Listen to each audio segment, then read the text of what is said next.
Hello, family. How are you all today? I have just been driving around, sort of actively meditating and introspection um, for a while now, and I felt called to make a video. I don't know who this is for, but I just feel there's a collective of you out there who just don't feel good enough, even though you get all the signs. Every day you see synchronicities that prove to you and show you more and more and more, drive home the point that you are who your guides tell you are. You are who your higher self tells you are. You are this incredible light being, and you have been waking up. And that's why it's been turbulent, and that's why it's been chaotic. But I think so many of us, honestly, no matter who you are or what you resonate with, we struggle with self-worth. We struggle with believing that we are actually good enough. But the crazy thing is that if you don't believe in something, you're not going to see it in your reality. It's just the kind of, like, you're just not. It won't manifest because you don't believe in it, and you're the one creating your own reality, you see. So if you are getting signs every day, all day long, along with nudges and knowing and internal dialogue that's telling you some things about yourself that you're having a hard time believing, I think it's time you just lean into the believing.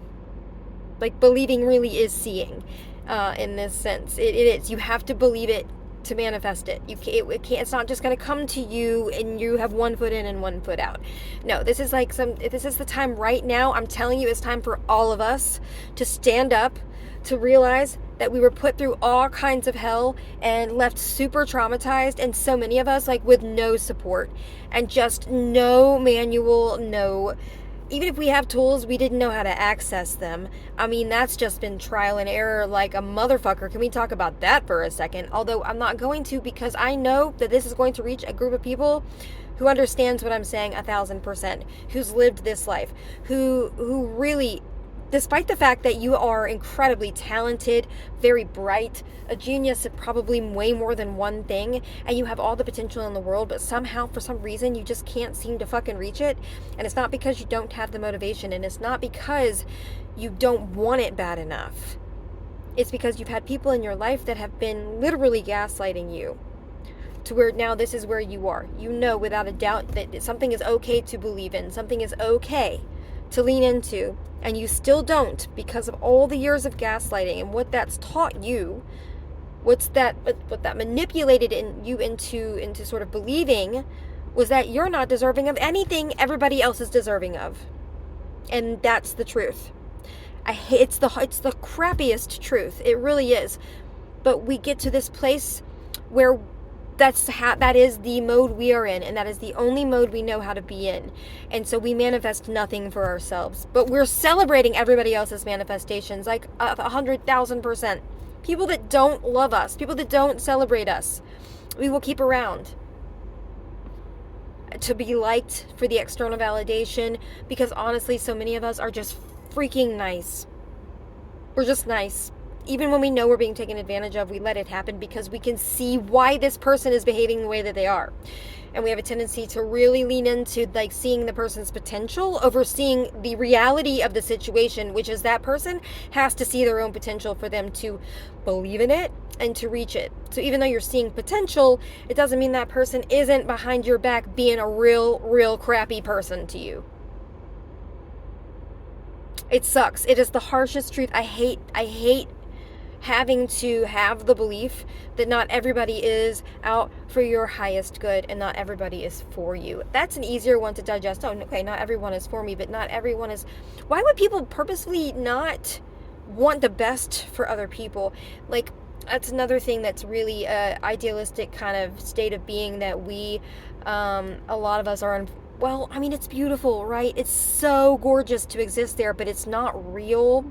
It's not like what we're actually experiencing. And that's part of the lesson, is that you, like, without giving up your childlike nature and your childlike spirit and those threads of you that are so beautiful and activated, without deactivating those or dimming those, still developing that like a nuance, right, of like realism in your decision making and in your thinking and in how you view the world, so that you're not always getting slapped in the face and beaten down and having to like transmute other people's karma and other people's bullshit, because even though you know you're doing it, you're just like, oh, well, this person, they've been through, you know what, you've been through a lot of fucking shit too. And that person, they're around you most often because they know that you will transmute their karma for them.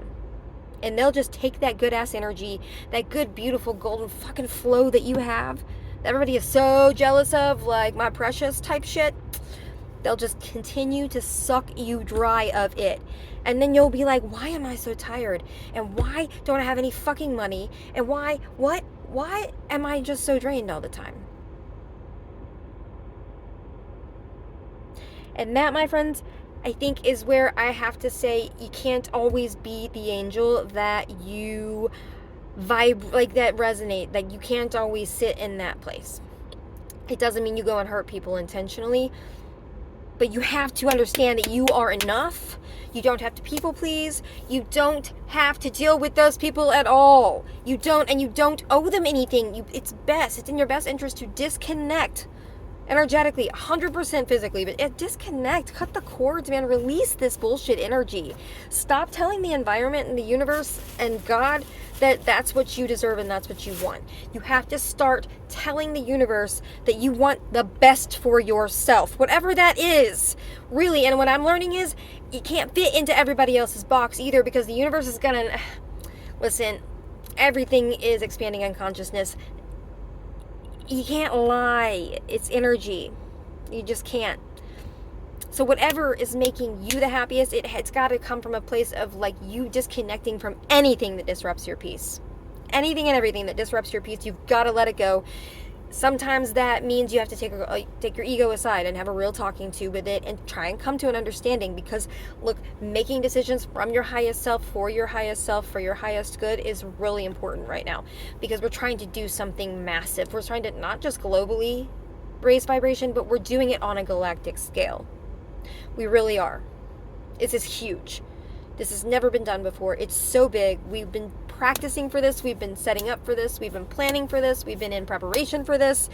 It's go time. Y'all, step it up and love yourselves. I love you so much. Literally, I can't even fucking stand it. I love you all because I see with my progress, that means all of you all are doing hard fucking work. Because I know I am. And if I'm progressing, that means you all are too, because we are a collective here with like-minded souls, like coming together for like-minded, goals. I don't know if that made sense, but it doesn't matter. We're here for similar reasons.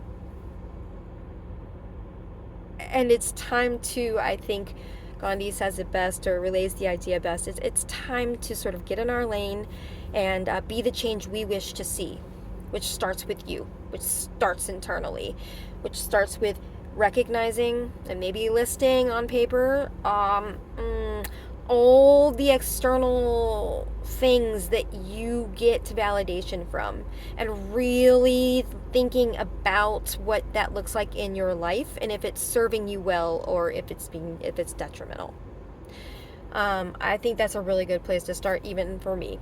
So thank you. I really don't ever take any responsibility for this kind of communication with my brothers and sisters. I do feel it's all just co-creation, and I am channeling from a much, much higher place.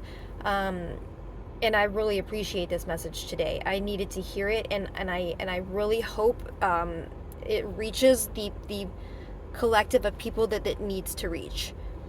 It's coming. I feel I've been getting the message over and over again that we are past the tipping point. Like, it's past. Like, we're done with that. Like, now it's about like there's so many people ascending right now, so many people coming into their own Christ-like nature, their own Christ consciousness, so many people starting to wake up to their own esoteric energy, and to their own actual purpose. Like it doesn't have to be spiritual. For some people it won't resonate that way, it won't, and that's awesome, because we're not fucking robots.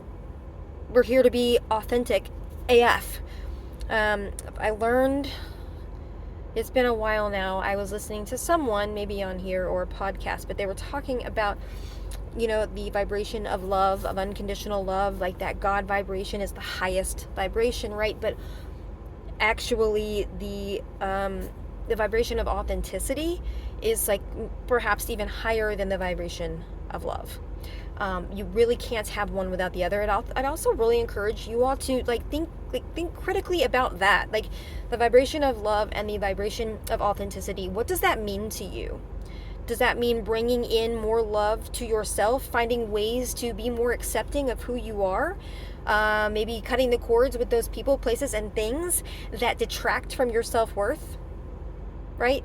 Because we can go back, if something is detracting from your self-worth, whether that be because of your own insecurities or that person's insecurities, insecurity is involved, which is fine. But you can't really work on anything when you are connected to something that is literally making you feel in lack. You can't heal around what broke you. You can't heal when you're still connected to physically, mentally, spiritually, whatever, the thing that broke you. Okay, so I'm gonna wrap this up. I just kind of pulled over at the park in my neighborhood to get this out really quickly, but I think I'm gonna leave it at that, and just I really appreciate if anybody is still listening. I appreciate you hanging on and hearing me out. I hope it came across motivating and inspiring and not like a lecture. I did not mean it that way. A lot of what came out of my mouth I'm resonating with, and I'm gonna take it to the journal for sure, and think about some of these things. So anyway, remember, you are enough, you are loved, you are so incredibly cared for, literally wrapped in warmth. That's just, I don't think there are words to express what I'm being shown right now in terms of how supported we all are, and that we're not alone, and this is not meant to be a fear-fueled journey. And just remember, the things that you oftentimes don't think are tools at all, of course everything in moderation, sometimes the things you don't think are tools at all happen to be the best tools in your ascension journey. So when I'm stuck, sometimes I will sit on my couch in the living room or what have you, or just walk around my home, and I will find so much inspiration, so many signs, so much upliftment, just from how certain book titles might stand out to me, or how something in some of my artwork might stand out that I just don't pick up on normally. It gives me a real different change in perspective sometimes to look at my own environment and to see what I have set up for myself, because then I can really infer some things about my own psyche from the environment that I've set for myself. I don't know who needed to hear that. That sounded really specific. But yeah, so if you're feeling mentally stagnated or stuck, I'm hearing you might feel low-grade depression, freeze, the freeze that often people with ADHD will have this issue easily. Take a look just around your own environment. Project curiosity onto the things you're looking at, and instead of this fear of maybe falling into depression. Don't focus on that. Acknowledge it, accept that it might be what's going on right now, but nothing in life is permanent. Everything is temporary. Everything. That's the one permanent thing about life, and so things are just subject to change all the time, and it really starts with you. And so if you can find a way to flip your perspective, even if you're having trouble leaving the house, very specific, and be curious about the art on your walls, the books on your bookshelf, the TV shows you watch, right? Just look at the labels on the food in your kitchen. Like, see what actually stands out to you. And like, if you know, when you are tapped in, you can look around and there are signs and synchronicities everywhere. I think what they're wanting for you to do is to start in your own home and learn more about yourself from a place of curiosity and not a place of feeling not good enough. There we go. And not help, you got to help yourself by flipping that perspective to curiosity, being curious about how awesome you are and why you picked out this book or this piece of art and why you're interested in, and just really start to develop your own sense of self from a foundation of optimism and respect for yourself, because you are you. No one else is you. You carry your own blueprint. You are your own particular brand of awesome, is what I'm hearing. And I think, it's time to put that lens on and look at the world from that perspective. And it's not rose-colored in any way. All right, I'm going to get off here. I hope you all have a fabulous day. I love you. Bye.